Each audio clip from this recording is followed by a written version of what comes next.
Bom dia, bom dia, bom dia! Graça e paz do Senhor Jesus seja com todos nós. Uma ótima sexta-feira para todos. Hoje é dia 1º de outubro de 2021. Estamos oficialmente no último trimestre do ano de 2021. Isso é uma grande bênção, né? Em tudo podemos dizer que o Senhor ele foi bondoso e cuidou de cada detalhe aí durante todo esse ano. Bom, seja muito bem-vindo ao nosso devocional de hoje. Hoje o tema do nosso devocional é quem é Ele? Ou quem é Deus, né? Claro que estamos falando do nosso Deus. Então hoje nós vamos falar sobre isso. Por quê? Porque a resposta a essa pergunta, quem é Deus, é a resposta que responde boa parte das questões do homem. Responder de forma objetiva e clara quem é Deus pode responder a outras grandes questões ligadas ao homem. Então é importante termos uma ideia clara de quem é Deus, é importante termos uma ideia bem definida de quem é Deus. Tem um texto no Catecismo, eu acho que eu até cheguei a citar ele ontem, onde o autor ali diz o seguinte: quando duas pessoas dizem Deus, não significa que elas estão se referindo à mesma pessoa. Então, o fato de alguém falar graças a Deus não significa que ele está de fato agradecendo ao Deus Criador, ao Deus soberano, ao Deus bíblico. Não significa que ele está agradecendo de fato a Deus. Ou quando duas pessoas dizem graças a Deus, elas podem estar dizendo graças a algum Deus que não é a mesma pessoa. Ou seja, a referência que duas pessoas fazem de Deus pode ser uma referência diferente. Eu posso estar falando Deus me referindo a uma pessoa, a um ser, e outra pessoa que diz Deus pode também estar se referindo a outra pessoa. Então, essa resposta, quem é Deus, talvez seja a resposta mais importante, e desta resposta deriva todas as outras respostas, ou todas as outras respostas aos grandes questionamentos do homem em outras áreas da vida. Então, responder esta resposta, de fato, é uma grande resposta, é um grande objetivo que devemos buscar. Claro que nós não vamos nunca conseguir responder essa pergunta de forma integral. Nós nunca conseguiremos definir de forma objetiva quem é Deus. Jamais conseguiremos fazer isso. O conhecimento de quem Deus é, o conhecimento da pessoa de Deus é um dos conhecimentos mais profundos. Aliás, é o conhecimento mais profundo, e a mente humana, de fato, não consegue captar em toda a sua plenitude todos os elementos que estão que fazem parte desta resposta. Então nós nunca vamos conseguir responder de fato integralmente quem é Deus. Contudo, a Bíblia, ou boa parte desta resposta nós podemos encontrar nas Escrituras. As Escrituras, elas gastam boa parte das suas páginas para tentar responder essa pergunta, quem é Deus? Então, ainda que nós nunca vamos conseguir saber de fato quem Deus é na sua plenitude, o que nós podemos saber sobre Deus está nas Escrituras. Então, ao olhar para as Escrituras, nós podemos de fato encontrar a boa resposta de quem Deus é. E por que nós estamos falando sobre isso? Está dentro de um contexto aí da nossa maratona bíblica, porque nós estamos agora mudando de profeta, saindo lá do Jeremias, no seu último capítulo ali do livro de Lamentações, e entrando agora no profeta Ezequiel. Essa transição de profetas, a saída do Jeremias e a entrada no Ezequiel, é também uma transição de cenário. Você lembra que o Jeremias ele ficou basicamente a sua vida inteira com os residentes de Judá.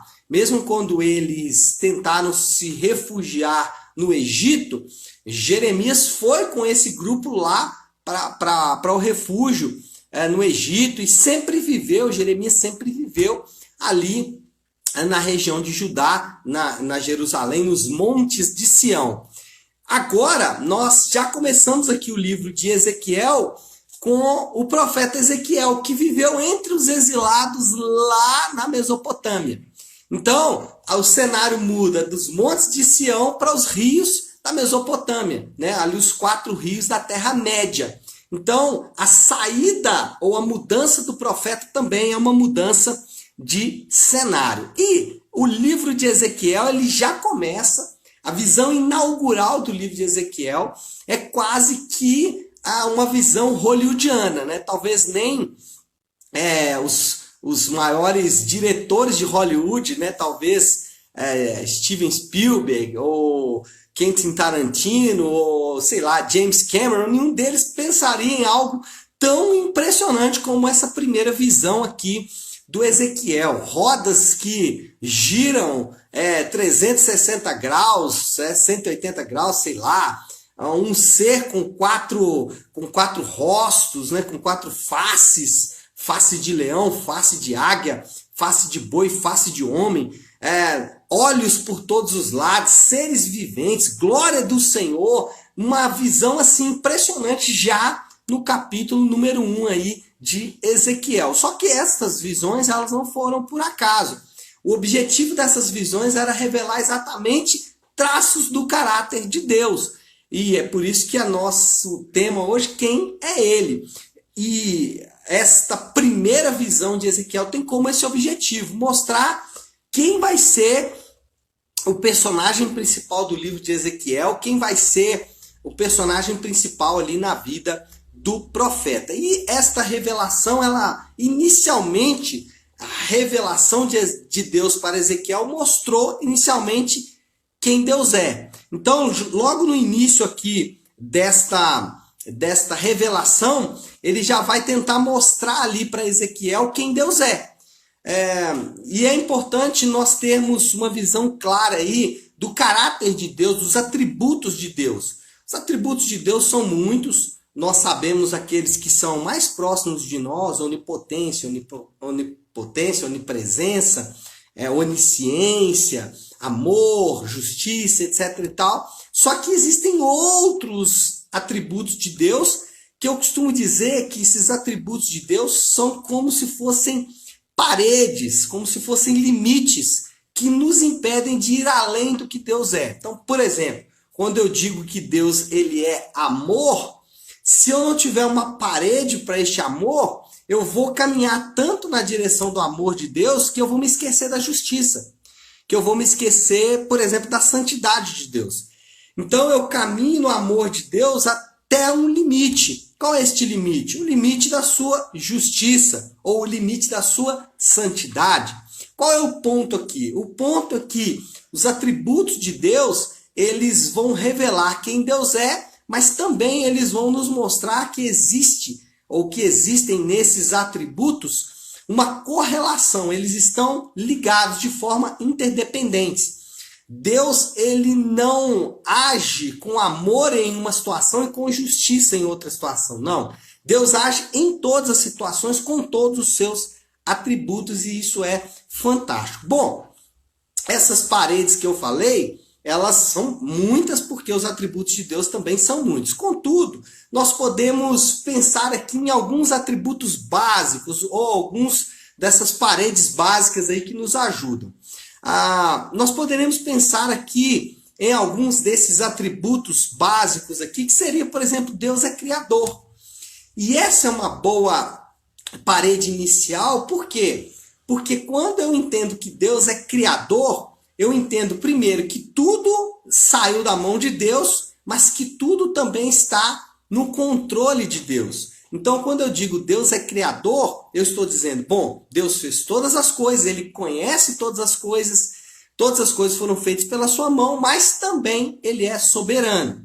E aí a soberania já é a segunda parede, já entramos na segunda parede. Deus é criador, mas Ele também é soberano. E quando eu falo soberano, eu quero dizer que Ele tem o domínio e o controle de toda a criação. Nada, absolutamente nada escapa da sua soberania. Nada escapa da sua mão poderosa. E aí, quando eu penso que nada escapa da sua mão poderosa, eu me lembro também que Ele é amor. Então percebe que agora eu entro em uma terceira parede. Deus é amoroso. Ele é soberano porque você imagina um Deus soberano que tem o controle de todas as coisas, mas que não é plenamente amoroso. Nós estaríamos talvez na mão de um Deus que pode fazer todas as coisas e que não é amor. Ele poderia fazer coisas más. E nosso Deus não é assim. Ele é amoroso, extremamente amoroso. Amoroso a ponto de dar a sua vida pelos seus piores inimigos. Mas ele também é justo, o que coloca ali uma parede, né, uma próxima parede nesse atributo do amor de Deus. Deus é amoroso, mas ele também é justo. Mas ele também é santo, ou seja, ele é justo porque é santo, e é santo porque é justo. Qual é o ponto aqui? O ponto é que nós temos algumas características de Deus que nos mostram quem Deus é. Se você ficar nessas 5 que eu acabei de dizer, você já vai ter uma excelente ideia de quem Deus é ou dos seus traços de caráter. Mas a revelação de Ezequiel não mostrou só os traços de caráter de Deus, mostrou também o que Deus faz, as obras de Deus. Ezequiel tem uma visão de um personagem, não sei, né, uma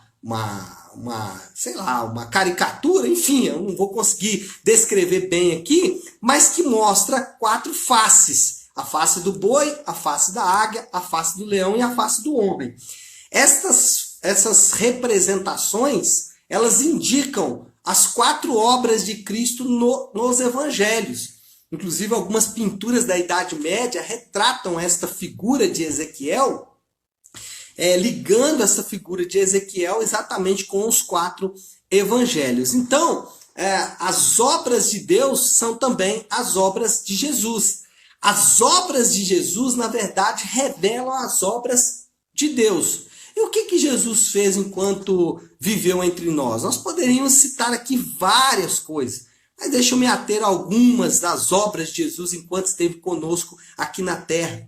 E, aliás, continua fazendo até hoje através da sua igreja. Curas, né? Jesus fez milagres, Jesus ensinou doutrina, Jesus salvou através da sua morte na cruz do Calvário e Jesus também ressuscitou. Então, além de mostrar traços do caráter de Deus, daquilo que Deus tem como essência, natureza, ele também mostrou o que Deus faz. E ele mostrou o que Deus faz fazendo uma referência aos evangelhos. E lá nos evangelhos, o que Deus faz? Deus cura, Deus faz milagres, Deus ensina, Deus salva, Deus ressuscita. Essas são as obras de Deus. E por fim, a revelação, ela mostra o Filho do Homem. Porque lá no finalzinho da revelação, Deus ele vai se manifestar como um homem repleto de glória, um homem revestido de glória. Isso é uma referência clara a Jesus. Por quê? Jesus, como o livro de Hebreus disse, é a expressão exata do ser de Deus. Então, quer encontrar Deus? Jesus é a encarnação de Deus. Quer encontrar quem exatamente Deus é? Precisamos olhar para Jesus, porque Jesus, ele é a clara, ele é a manifesta, ele é a proclamação, ele é a manifestação exata do ser de Deus. Quer encontrar Deus? Ele está plenamente revelado em Jesus. Então, a revelação de Ezequiel mostra os traços de caráter de Deus, os atributos de Deus, as obras de Deus e, por fim, mostra uma referência. Primeiro ele fala, olha, os traços de caráter são esses, as obras são essas e a expressão máxima, o modelo, a referência é o próprio Deus. Deus, ele plantou no meio do jardim uma árvore, né? Ele, na verdade, lá no Jardim do Éden, plantou 2 árvores, né? Eu estou usando essa figura de linguagem para mostrar o seguinte. Deus plantou no meio da terra, né?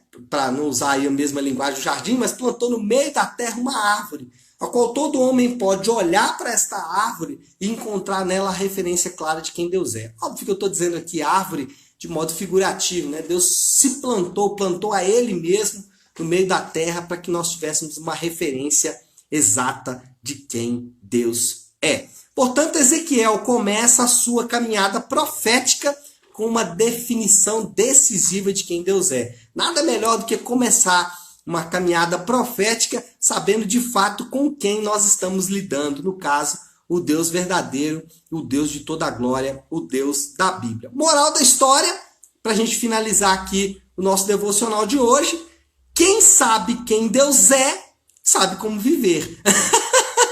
Quem sabe quem Deus é, sabe como viver. Se você conhece quem Deus é, suas obras, os seus traços de caráter, o seu modelo, a sua referência, que é Jesus, você fatalmente vai saber como viver. Essa é a moral da história aqui desse primeiro capítulo de Ezequiel, capítulo número 1. Pense em Ezequiel vivendo aquele ebulição cósmica, né? Aquela ebulição cultural, saindo lá da sua terra, indo para uma terra distante, mas tendo essa revelação aqui de Deus falando: olha, se você me conhecer, você vai saber como viver em Jerusalém ou na Mesopotâmia, você vai conseguir viver em qualquer lugar. Bom, qual é a aplicação que a gente pode pegar a partir disso, né? O desafio do Léo aí desta manhã de sexta-feira.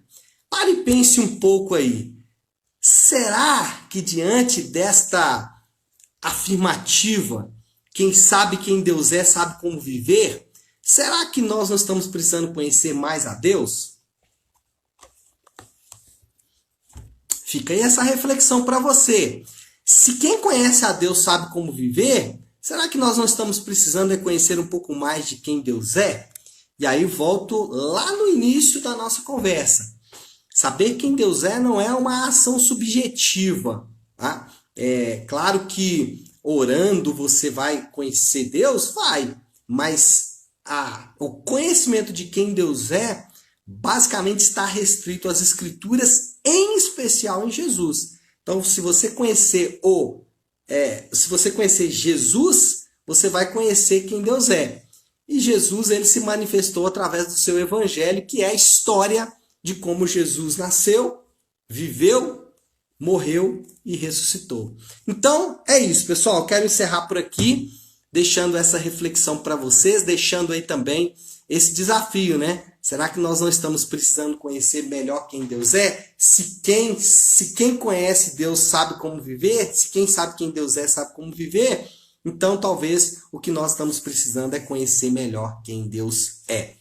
Vamos orar para a gente encerrar aí o nosso devocional de hoje, também da nossa semana, e sempre para encerrar a semana, oração do Pai Nosso, para encerrarmos então a semana bem, fazendo a oração que o Senhor nos ensinou, a oração do Pai Nosso. Então, se você puder agora, para o que você está fazendo um instante, vamos juntos buscar a Deus em oração. Ore comigo dizendo: Pai nosso que estás nos céus, santificado seja o teu nome. Venha o teu reino, seja feita a tua vontade, assim na terra como no céu. Dá-nos hoje o nosso pão de cada dia. Perdoa as nossas dívidas, assim como perdoamos aos nossos devedores. E não nos deixes cair em tentação, mas livra-nos do mal, porque teu é o reino, o poder e a glória para sempre. Amém. Amém, pessoal? Bom, então é isso. Nós vamos ficando por aqui. Eu queria deixar apenas um aviso para vocês, na verdade um convite para todos vocês que estão me assistindo. Muitos aqui são membros da nossa igreja Nave, mas muitos de vocês são amigos e eu queria convidar você para o nosso próximo domingo às 10 da manhã, o nosso Nave On, nosso culto de celebração. No próximo domingo nós vamos continuar expondo a carta de Paulo aos Coríntios e nós vamos fazer ali uma exposição sobre o famoso texto de 1 Coríntios capítulo 12, onde Paulo fala sobre o corpo, né? Ele compara a igreja ao corpo. Então, o que nós vamos ter no domingo é um grande ensino sobre eclesiologia, sobre igreja, e eu gostaria muito de convidar você que está nos assistindo para estar conosco no domingo a partir das 10 da manhã, tá bom? Bom, pessoal, então é isso. Nós vamos encerrando por aqui. Que Deus te abençoe. Uma excelente sexta-feira e um final de semana abençoado para todos nós. Fiquem com Deus, Deus abençoe e até segunda-feira.